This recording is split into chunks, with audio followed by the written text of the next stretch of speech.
할렐루야. 주님의 이름으로 성도님들 환영합니다. 아멘. 우리는 살면서 서로 사람과 살아가잖아요. 그러니까 사람을 보면서 판단을 참 많이 하고 살아갑니다. 많이 한다는 말도 참 그런 것 같아요. 숨 쉬듯이 사람을 판단합니다. 저 사람은 믿을 만한 사람 같다. 저 사람은 일을 잘할 것 같다. 저 사람은 좋은 사람인 것 같다. 그런데 시간이 지나 보면 내가 사람을 잘못 봤네? 라는 말을 할 때가 참 많습니다. 왜 그럴까요? 우리는 대부분 눈에 보이는 것을 기준으로 판단하기 때문에 그렇습니다. 말을 잘하는지, 인상이 좋은지, 능력이 있는지, 첫인상이 어떤지를 우리는 먼저 보게 됩니다. 어쩔 수 없죠. 사람이니까. 그런데 우리가 이제 궁금한 건 그거죠. 하나님께서는 그러면 사람을 우리처럼 그렇게 보실까? 이것이 이제 궁금한 거죠. 하나님도 외모와 조건을 먼저 보실까? 이런 부분의 궁금을 우리가 오늘 말씀 가운데 나누고자 합니다. 과연 하나님은 우리의 무엇을 보실까요? 오늘 말씀을 통해서 함께 살펴보겠습니다. 1절 한번 소리내서 같이 읽어볼까요? 1절. 주님께서 사무엘에게 말씀하셨다. 사울이 다시는 이스라엘을 다스리지도 못하도록 내가 이미 그를 버렸는데 너는 언제까지 사울 때문에 괴로워할 것이냐? 너는 어서 뿔병에 기름을 채워 가지고 길을 떠나 베들레헴 사람 이새에게로 가거라. 내가 이미 그의 아들 가운데서 왕이 될 사람을 한 명 골라놓았다. 이제 제가 성경 순서대로 한 명씩 말씀의 인물을 뽑는데 한나 다음에 지금 사무엘이라 중간에 사울 왕이 좀 빠졌어요. 일부러 뺀 건 아닌데 그렇게 계속 감동이 되지 않아서 고민하다가 이제 사무엘로 넘어왔는데, 지나간 이야기를 좀 짧게 할 필요가 있습니다. 우리 교회는 예수님 믿은 지 얼마 안 되는 성도들이 계시기 때문에. 한나가 이제 사사기의 마지막 시대의 어떤 여인이었고, 그의 아픔을 주님이 찾으셔서 기억하셔서 그의 기도를 들으셔서 그의 태를 여셔서 첫째 아들, 이 오늘 나오는 주인공 사무엘뿐만 아니라 수많은 자녀를 주셨어요. 그래서 참 즐거운 한 가정이 회복이 있었는데, 중요한 건 이스라엘 전체로 봤을 때는 비극이 계속되는 거죠. 왜냐하면 하나님 없이 사니까, 이스라엘 백성이 하나님 없이 사니까, 이스라엘이라는 이름 자체가 하나님의 이름이 들어가 있는 나라명인데 참 그런 거죠. 그래서 계속 안 좋은 일을 겪고 있는데 사람들이 그 악의 끝에 달해서 사람의 왕을 세우고 싶다고 하고 사울 왕이라는 사람을 세웠고, 그 사울 왕이 처음에는 겸손한 듯 보였으나 이내 너무나도 악한 모습을 보이게 되니까 이스라엘이 점점 더 어려워지는 거죠. 지금 그런 상태예요. 그러니까 이스라엘은 왕을 세워달라고 해서 왕도 세웠는데도 불구하고 어떻게 보면 정말 비참한 상황인 거죠. 그런 상황에 사무엘만은 하나님이 어렸을 때부터 택하셔서, 그리고 그 본인도 거기에 순종해서 지금 이게 할아버지가 된 나이인데 초대 왕인 사울을 세우고 나서도 끝까지 신실하게 살던, 성경의 당시에 이 부분을 읽어보면 사실 사무엘만 신실한가라고 싶을 정도로 그런 참 신실한 사람이 이제 하나님께서 다음 왕을 세우라고, 왕을 세웠으면 사울의 아들이 왕이 돼야 되는데 그게 아니라 다음 왕을 세우겠다고 하나님이 약속하시고 지금 오늘 말씀이 이렇게 진행되는 겁니다. 그래서 오늘 말씀 처음에 여러분들이 저와 함께 읽은 것이, 하나님은 사무엘에게 사울을 버렸다라고 말씀하셨습니다. 그 말은 더 이상 사울에게 연연하지 마라, 심지어는 그의 아들로 이어지는 왕권이 아니다라는 얘기까지 되는 거예요. 하나님은 앞으로 나아가시는 분입니다. 우리가 시간이 계속 흘러가잖아요. 근데 그 흘러가는데 계속 선하고 좋은 것으로 나아가십니다. 그러나 오늘 말씀의 사무엘과 달리, 그 순종하는 사무엘과 달리 그냥 읽는 우리는, 인생을 살아가는 우리는 사무엘과 달리 이럴 수 있어요. 하나님께서 사울을 버렸다라는 말만 기억하고 살 수 있습니다. 그러면 서운하죠. 하나님 선택하실 때는 언제고 왜 버리세요? 라고요. 사울이 얼마나 어떤 잘못을 했는지는 우리는 약간 옆으로 치워놓고 인간의 서운한 마음을 생각할 때가 있고 반대되는 말을 할 때가 많습니다. 사실 사무엘도 살짝 그런 뉘앙스, 그런 의미를 풍기는 말을 방금 한 건데, 우리는 하나님 뜻보다 내 미련을 먼저 붙들기 때문에 그런 모습을 보인다고 생각합니다. 그래서 하나님이 결정을 하셔서 어떤 말씀을 하시거나 어떤 일들이 진행되더라도 내 아쉬움, 내 마음의 어떤 헛헛한 마음을 먼저 바라보게 되는 것 같습니다. 오늘 말씀에서 확실히 말씀드릴 수 있는 건 하나님께서는 변덕스럽게 사울을 버리신 게 아닙니다. 이미 끝까지 돌이키지 않는 사울의 마음의 중심을 아셨기 때문에 더 이상 돌이키지 않을 거라는 확실한 마음을 가지셨기 때문에 그제서야 사실은 다음에 세울 왕을 찾으신 겁니다. 그리고 또한 하나님은 심판만 하는 하나님이 아니잖아요. 그래서 심판으로 끝내는 것이 아니라 새로운 구원의 일을 시작하시기 위해서 새로운 왕이 될 사람을 찾으라고 사무엘에게 이야기하신 것뿐입니다. 단순한 어떤 변덕스러운 변심이 아니시라는 거죠. 다만 사무엘이나 우리는 하나님의 모든 계획을 알지 못해요. 왜냐하면 내일이 아직 안 왔기 때문에, 미래가 아직 안 왔기 때문에, 모든 계획을 알지 못하기 때문에 한 번 더 기회를 주고 싶어하고 미련을 두는 것이 사람의 모습입니다. 그것이 나쁘다 좋다가 아니라 우리는 그렇게 살아가는 거죠. 그런 와중에 사무엘이 이런 말을 합니다. 2절을 함께 읽어보겠습니다. 2절, 사무엘이 여쭈었다. 내가 어떻게 길을 떠날 수 있겠습니까? 사울이 이 소식을 들으면 나를 죽일 것입니다. 주님께서 대답하셨다. 너는 암송아지를 한 마리 끌고 가서 주님께 희생 제물을 바치러 왔다고 말하여라. 이제 그제서야, 사실은 약간의 미련도 사무엘도 있었어요. 순종하는 마음이 기본이지만 약간의 미련이 있었는데 그를 어떻게 버리시려고 합니까? 해놓고 정작 정말로 가라고 하니까 그제서야 사무엘은 하나님께 여쭙습니다. 지금까지 흐름상 이것은 우리는 사무엘이 질문한 게 아닌 걸 알고 있어요. 이 성경에 이제 패턴이 조금씩 읽혀지시죠? 사울이 사무엘을 죽일 거라는 걸 확신하고 있기 때문에 이런 말을 한 거죠. 질문이 아닙니다. 우려의 말이에요. 직전에 사울을 버리는 것을 못한다고 얘기해놓고 바로 한 절 뒤에 사울이 변할 거라는 기대는 갖고 있지만 한편으로는 사울이 자신을 죽일 거라는 확신도 갖고 있는 거죠. 이게 참 묘하죠. 사울 하나님 버리지 마세요. 그가 끝까지 우리가 어떻게 좀 바뀔 수 있어요라는 마음도 있지만 또 반대편에는 내가 이렇게 하나님 말씀대로 하면 사울이 날 반드시 죽일 거야라는 그런 확신도 있다라는 게 이게 오늘날 이 사람의 마음의 어떤 딜레마라고 할 수 있습니다. 사람은 희망을 품으면서 동시에 현실도 파악하고 있는 겁니다. 놓아야 하는 것을 알죠. 하지만 놓지 못하는 것이 사람입니다. 지금 이 말을 할 때 어떤 사람은 주식을 떠올릴 수도 있고, 어떤 사람은 관계를 떠올릴 수도 있고, 어떤 사람은 어떤 회사를 떠올릴 수도 있고, 각각 처해 있는 상황에 따라 아마 적용이 되실 겁니다. 놓아야 하는 것을 알면서도 놓지 못하는 것이 사람입니다. 3절 같이 읽어볼까요? 3절. 그리고 이새를 제사에 초청하여라. 그 다음에 해야 할 일은 내가 거기에서 너에게 일러주겠다. 너는 내가 거기에서 일러주는 사람에게 기름을 부어라. 어찌되었든 하나님이 알려주신 방법으로 사무엘은 길을 떠나고 새로운 왕을 찾아 떠나는 겁니다. 자, 여기서 좀 짚고 넘어갈 부분이 있어요. 사무엘 오늘 지금 이 나이 들어서 첫 번째 왕을 세우고 그리고 이제 두 번째 왕을 세우기 위해 길을 떠난 이 사무엘은 하나님을 믿는 사람이 드물던 시대에 정말 이렇게 나이 들 때까지 칭송을 끝까지 받던 사람이라는 걸 꼭 다시 한번 강조하고 싶습니다. 그런 사람이었어요. 하지만 그조차도 극단적이고 힘 있는 악한 왕을, 사울 왕이죠, 어쩌지 못하고 방황하는 연약한 모습을 우리는 오늘 발견해야 됩니다.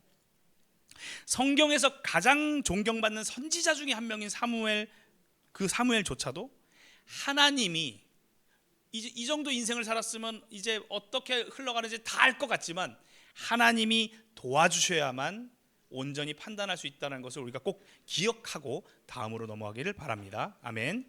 자, 이제 배경을 설명을 지금 드리면 이세 집안, 유다 지역이죠. 이세 집안으로 이제 왔어요. 오니까 사람들이 이제 당황하는 거죠. 웅성웅성 하는 거예요. 왜냐하면 당시에 지금 블레셋이랑 전쟁 중이고 사이도 안 좋고 지금 굉장히 민감한 상황이란 말이에요. 유다 지역은 이스라엘의 남쪽, 그리고 그쪽의 서쪽을 향해서는 블레셋이 바로 인접해 있는 전쟁이 굉장히 항상 벌어지던 그런 지역이었단 말이에요. 그런데 가장 위대한 선지자라는 사람이 나타났으니까 질문이 그거죠. 좋은 일로 오셨습니까? 나쁜 일로 오셨습니까? 이게 질문이 나온 거고요. 좋은 일로 왔다고 했습니다. 자, 5절 6절을 소리내서 읽어보겠습니다. 시작. 사무엘이 대답하였다. 그로써 좋은 일이요, 나는 주님께 희생 제물을 바치러 왔어. 여러분은 몸을 성결하게 한 뒤에 나와 함께 제사를 드리러 갑시다. 그런 다음에 사무엘은 이새와 그의 아들들만은 자기가 직접 성결하게 한 뒤에 제사에 초청하였다. 그들이 왔을 때에 사무엘은 엘리압을 보고 속으로 주님께서 기름 부어 세우시려는 사람이 정말 주님 앞에 나와 섰구나 하고 생각하였다. 이세 첫째 아들이 엘리압인데, 엘리압을 보았을 때 주님께서 기름 부으시려는 사람이 정말 주님 앞에 나와 섰구나 할 정도로 첫인상이 왕! 딱 이렇게 떠오르는 사람이었던 것 같습니다. 사무엘은 사울을 세울 때 경험이 있어요. 사울의 말씀을 우리가 다시 이렇게 찾아보면 사울이 이스라엘 백성 중에 가장 컸고 다른 사람보다 머리 하나가 컸다고 그랬어요. 그러니까 덩치 진짜 컸죠. 그리고 외모도 잘생겼다고 기록되어 있습니다. 그때 기름 부은 사람도 사무엘입니다.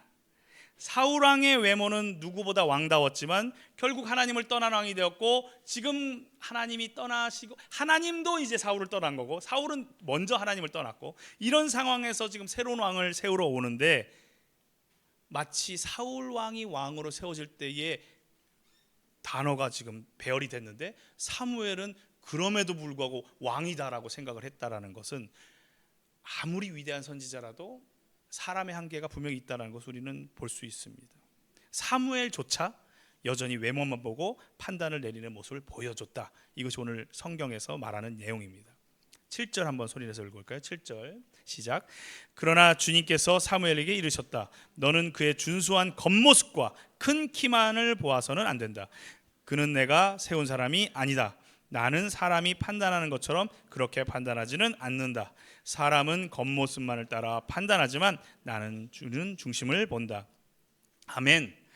사무엘이 잘못 본 것이 문제가 아닙니다. 우리는 다 잘못 봐요. 사람이니까. 마음속에 어떤 마음을 갖고 있는지 우리는 모릅니다. 10길 물속은 알아도 한 길 사람의 마음속 모른다고 이스라엘과 엄청 떨어진 우리나라에도 있는 말이죠. 사람을 우리는 알 수 없습니다. 그러니까 사무엘이 잘못했어 이렇게 적용하면 안 될 것 같아요. 우리는 모두 겉만 보고 명확하게 중심을 볼 수 없다라는 것이 맞는 거죠. 하나님의 말씀을 듣고 자신의 판단에 고집을 내려놓는 부분을 발견하기를 축복합니다. 지금 잘못 볼 수는 있어요. 그런데 하나님과의 대화를 통해서 엘리압 왕 당첨 이렇게 결정해버리지 않았다는 거예요. 이것이 오늘날 우리에게 교훈이 되기를 축복합니다. 하나님의 말씀이 있을 때까지, 물론 여기 오늘 말씀에는 바로 즉각적으로 대답이 왔지만 우리가 인생 살아가면서는 즉각적으로 안 올 수 있죠. 그런데 그 응답이 어떤 방법으로 올지를 모르지만 중요한 건 하나님의 뜻에 맞는지를 먼저 생각하는 게 우선이고요. 그리고 그 생각이 맞을 때 내 생각을 일단 멈추는 것이 되게 중요합니다. 하나님 말씀대로 사무엘이 자신의 판단이 있어요. 엘리압은 왕이에요. 왕 같은 사람이에요. 왕으로 세웠으면 참 좋겠어요. 첫눈에 반했어요. 하지만 멈췄다라는 거예요. 그리고 다음 사람을 부릅니다. 다음 사람이 왔는데 이런 식으로 반복이 일곱 번째 아들까지 진행이 되는 거죠.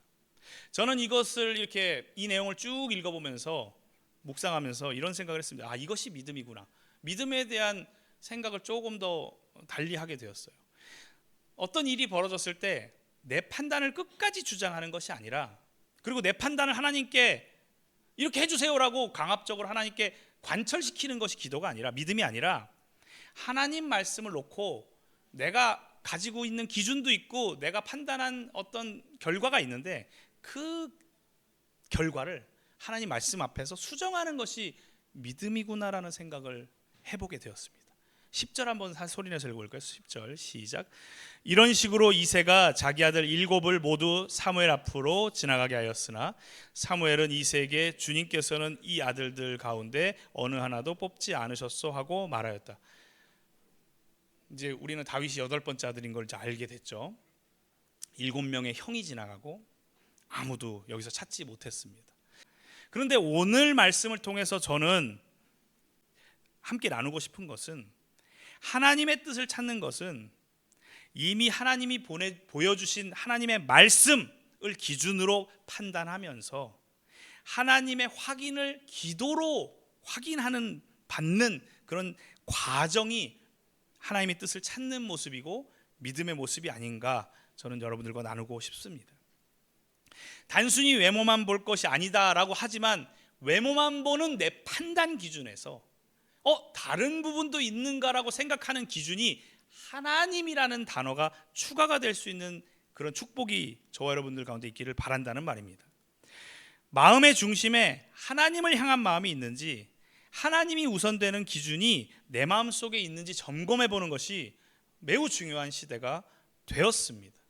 요즘에 주식도 막 오른다고 그러고 부동산이 막 요동치고 여러 가지 일들이 굉장히 정치적으로, 국가적으로, 해외의 어떤 사고, 한 번에 수많은 사람이 죽는 그런 재난, 재해, 이런 복잡한 일들이 계속 쏟아지는데, 이런 시국일수록 이 사무엘 이때도 국가적인 전쟁과 수많은 놀라운 악한 일들이 일어나는데, 사무엘 한 사람을 우리가 본다면 하나님을 따르려는 나 자신을 발견하는 그 신앙의 모습을 발견하기를 축복하고요, 이런 혼란한 세상 속에서도 그런 한 사람 한 사람을 찾으시는 주님을 발견하기를 축복합니다.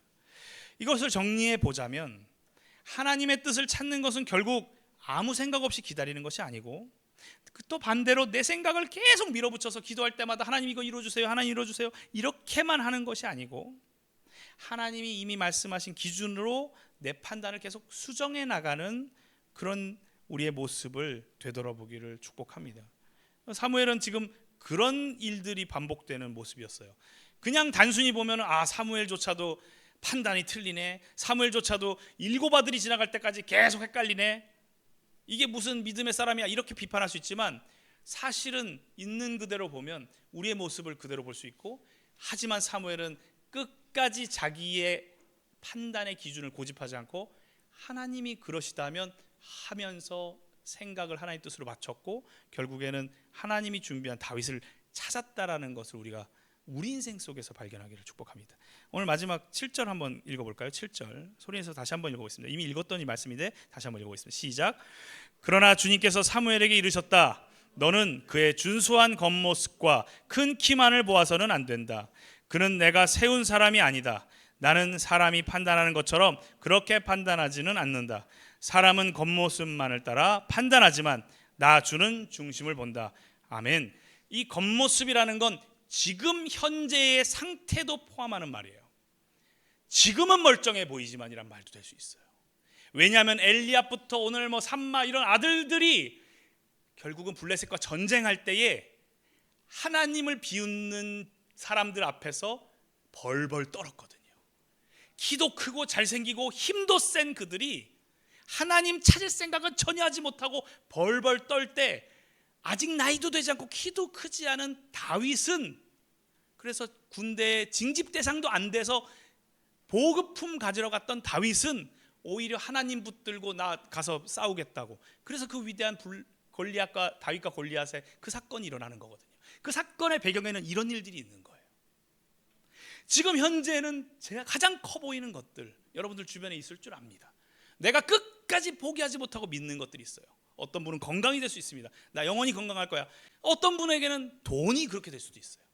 어떤 분에게는 수많은 나를 지켜줄 것만 같은 가족일 수도 있고, 어떤 분은 친구가 될 수도 있고, 어떤 분은 땅이 될 수도 있고, 어떤 분은 어떤 내 직책, 어디 회사 임원 이런 것들. 그런데 여러분들 꼭 기억하시기 축복합니다. 오늘 말씀에 따르면 그것이 겉모습입니다. 그것은 언제든지 없어질 수 있고, 언제든지 하나님과 함께 하지 않으면 바로 내일 없어질 수도 있는 것이다라는 것을 우리가 기억하기를 축복합니다. 물론 그것을 터부시하자는 건 아니에요. 하나님과 함께 했을 때 주어지는 것들은 감사해야죠. 그런데 하나님 없이 그것만 붙든다는 것이 오늘 우리가 지금 말씀 속에서 찾아야 되는 줄 압니다. 사람은 여전히 외모를 봅니다. 능력을 봅니다. 조건을 봅니다. 당연한 거예요. 나쁘다라고 안 합니다. 당연한 거예요. 그러나 하나님은 중심을 보십니다.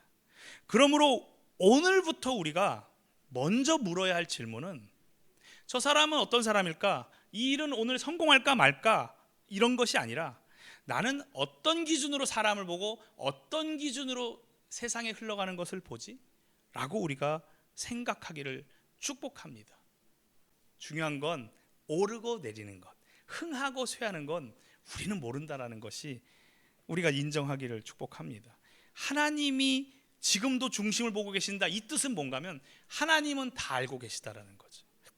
그리고 사무엘같이 위대한 사람도 그래서 하나님의 교정이 이 나이 들어서 이제 인생을 마무리하는 노년의 위대한 인물에게도 하나님만 의지하는 것이 필요한 것을 우리에게 보여주심으로 인해서 내가 이 정도 교회 다녔고 이 정도 신앙이 있으면 이쯤 하면 되라고 하는 그런 교만으로부터 우리를 멀어지게 할 줄도 믿습니다.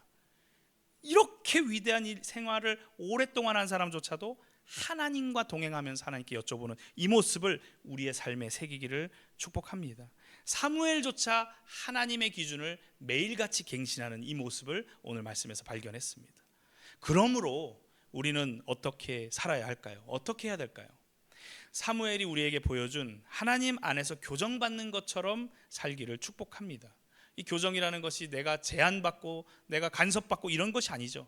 살기 위해서 온전한 방법을 여쭤보는 삶의 지혜로 이해하면 이건 선물이라고 믿습니다. 사무엘이 우리에게 보여준 하나님 안에서 교정받는 모습은 말씀으로 기준을 삼아서 내 삶에 대보고 맞지 않는 부분에 대해서 고민하고 기도로 주님께 지혜를 달라고 요청하는 이런 모습이 반복될 때 하나님께서 부족한 우리 가운데 지혜 주시고 어떤 존재를 가지고도 하나님께서는 나에게 도움을 주실 줄 믿습니다. 자, 정리하면 우리는 여전히 부족하더라도 하나님께서 도우시고 돌보실 줄 이제 믿는 그 마음으로 넘어오면, 그렇다면 하나님은 우리의 무엇을 보실까라는 주제로 다시 정리하면 하나님은 완전한 사람을 찾으시는 것이 아니다라는 걸 우리가 꼭 다시 한번 새기길 바랍니다. 완전한 사람이 되려고 우리가 노력하고 있었다면 내려놓고 하나님 앞에, 하나님 말씀 앞에서 내 판단을 내려놓고 하나님께 교정받는 사람을 기뻐하시고 찾는다는 것을 오늘 말씀을 통해서 발견하기를 바랍니다. 사무엘도 자신의 판단을 내려놓았고 그래서 하나님께서 그 노년에도 끝까지 함께 하시고 그를 통해서 두 번째 왕까지 기름 붓는 놀라운 일을 하시는 모습을 우리가 발견합니다. 오늘도 하나님은 실수하지 않는 사람보다, 실수하지 않으려고 발버둥 치는 사람보다 말씀 앞에서 계속 교정하고 수정해 보려고 하는 그 마음을 가지고 있는 사람을 찾고 계시는 줄 믿습니다. 저와 여러분이 그런 사람이 되어서 살아가기를 주님의 이름으로 축복합니다. 기도하겠습니다.